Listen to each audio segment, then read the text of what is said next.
Dear students, today we shall discuss the next topic, that is helical gears. So helical gears are a type of cylindrical gears with slanted tooth trace. Compared to spur gears, they have larger contact ratio and excel in quietness and less vibration and able to transmit large force. So as you can see from the figure, the gear teeth are not parallel to the axis of the um, circle. It is slightly tilted. So this slight tilting of an helical gears make them less noise during operation. So at a given time there are 2 to 3 pairs of helical gears will be in contact, and hence they make less noise when compared to spur gears. A pair of helical gears has same helix angle, but the helix end is opposite. So as you can see from the figure, the two mating gears, the helix angle is same for both the mating gears, but the side is opposite. That is, if the helix angle on one gear is taken in clockwise direction, then the helix angle on the opposite gear is taken in counterclockwise direction. Because of twist of teeth, their manufacturing has the disadvantage of more difficult production.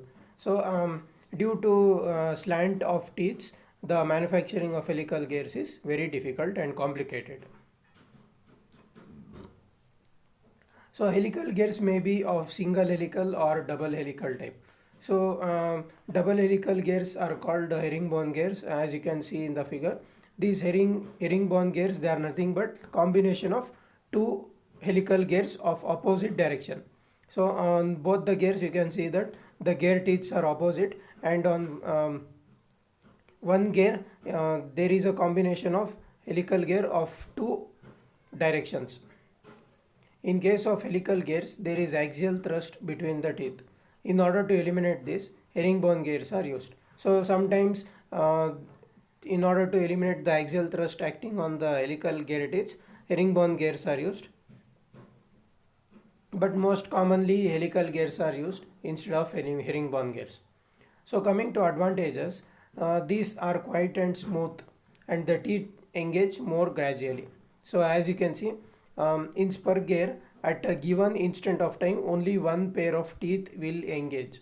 But in case of helical gears, at a given instant of time, 2 to 3 pairs of teeth will engage, and hence the and noise will not be there, and it will work very smoothly. These helical gears can be mounted in parallel or crossed. So the axis of the gears, if they are in parallel, we can use helical gears, and if they are not parallel, that is crossed, then also we can use helical gears.